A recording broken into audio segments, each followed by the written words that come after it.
Hi friends, ಎಲ್ರಿಗೂ ಹೊಸ ವಿಡಿಯೋಗೆ ಸ್ವಾಗತ. ಇಂಡಿಯಾ ವರ್ಸಸ್ ನ್ಯೂಜಿಲ್ಯಾಂಡ್ ಈ ಸರಣಿಯ 4ನೇ ಮ್ಯಾಚ್ ಯಾವಾಗ, ಎಷ್ಟು ಗಂಟೆಗೆ ಎಲ್ಲ ಸಂಪೂರ್ಣ ಮಾಹಿತಿ ತಿಳ್ಕೊಂಡು ಬರೋಣ. ಪ್ಲೇಯಿಂಗ್ 11 ಯಾವ ಥರ ಇದೆ ಅದ್ರ ಬಗ್ಗೆ ಎಲ್ಲ ತಿಳ್ಕೊಂಡು ಬರೋಣ. ಅದಕ್ಕಿಂತ ಮುಂಚೆ ನೀವು ಕೂಡ ಒಬ್ಬ ಭಾರತ ಟೀಮಿನ ಅಭಿಮಾನಿಯಾಗಿದ್ದರೆ ಈಗಲೇ ನಮ್ಮ ಚಾನಲ್ನ ಸಬ್ಸ್ಕ್ರೈಬ್ ಮಾಡ್ಕೊಳ್ಳಿ. ಹಾಗೆ ಪಕ್ಕದಲ್ಲೇ ಇರೋ ಬೆಲ್ ಐಕಾನ್ ಮೇಲೆ ಆಲ್ ಅಂತ ಕ್ಲಿಕ್ ಮಾಡ್ಕೊಳ್ಳಿ. ನಾವು ಯಾವುದೇ ಹೊಸ ವಿಡಿಯೋ ಅಪ್ಲೋಡ್ ಮಾಡಿದರೂ ಮೊದಲು ನಿಮಗೆ ನೋಟಿಫಿಕೇಷನ್ ಬರ್ತದೆ.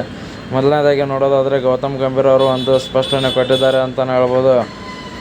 ಸಂಜು ಸ್ಯಾಮ್ಸನ್ ಅವರಿಗೆ ವಾಪಸ್ ಚಾನ್ಸ್ ಕೊಡ್ತಿದ್ದೀವಿ, ಬಟ್ ಅವರನ್ನು ಯುಟಿಲೈಸ್ ಮಾಡ್ಕೊಳ್ತಲ್ಲ. ಬಟ್ ಫಾರ್ಮಿಂದ ಹೊರಗಡೆ ಬಂದಿದ್ದಾರೆ, ಹೀಗಾಗಿ ಅವರನ್ನು ಆಚೆ ಇಟ್ಟು ಇಶಾನ್ ಕಿಶನ್ ಅವ್ರನ್ನ ಆಡಿಸೋ ಚಾನ್ಸ್ ಇದೆ ಅಂತಲೇ ಹೇಳ್ಬೋದು. ಯಾಕಂದರೆ ಇಶಾನ್ ಕಿಶನ್ ಅವರು ಒಂದು ಡಿಮಿಲ್ ಬ್ಯಾಟಿಂಗ್ ಆದರೂ ಆಡ್ತಾರೆ. ನೆಕ್ಸ್ಟ್ ಬಾಕಿ ನೋಡೋದಾದರೆ ಪ್ಲೇಯಿಂಗ್ 11 ಆ್ಯಸ್ ಇಟ್ ಈಸ್ ಎಲ್ಲ ಸೇಮ್ ಇರುತ್ತೆ ಅಂತ ಹೇಳಿದ್ದಾರೆ. ಯಾಕಂದರೆ ಆಲ್ರೆಡಿ ನಾವು ಸರಣಿ ಗೆದ್ದಾಗಿದೆ.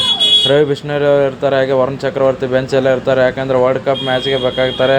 ಹಾಗಾಗಿ ಆಲ್ರೆಡಿ ಸರಣಿ ಅಂತೂ ಗೆದ್ದಾಗಿದೆ, ಹೀಗಾಗಿ ಅಷ್ಟೊಂದು ಏನು ಚೇಂಜಸ್ ಮಾಡಲ್ಲ ಅಂತ ಹೇಳಿದ್ದಾರೆ. ನೋಡೋಣ ಇನ್ನು ಮತ್ತೇನಾದರೂ ನಾಳೆ ಬದಲಾವಣೆ ಮಾಡ್ತಾರಾ ಅಥವಾ ಇದೇ ಟೀಮ್ ಕಂಟಿನ್ಯೂ ಆಗುತ್ತಾ ಅಂತೇಳಿ. ಯಾಕಂದರೆ ಅಭಿಷೇಕ್ ಶರ್ಮಾ ಅವರು ಒಂದು ಮ್ಯಾಚಲ್ಲಿ 80-60 ಆಡ್ತಾರೆ, ಇನ್ನೊಂದು ಮ್ಯಾಚಲ್ಲಿ ಅವರು ಬಂದ ತಕ್ಷಣ ಒಂದು 4-6ಗೆ ಟ್ರೈ ಮಾಡ್ತಿದ್ದಾರೆ ಅಂತಲೇ ಹೇಳ್ಬೋದು. ಅದನ್ನೊಂದು ಸ್ವಲ್ಪ ಅವಾಯ್ಡ್ ಮಾಡ್ಬೇಕಂತ ಹೇಳಿದ್ದಾರೆ.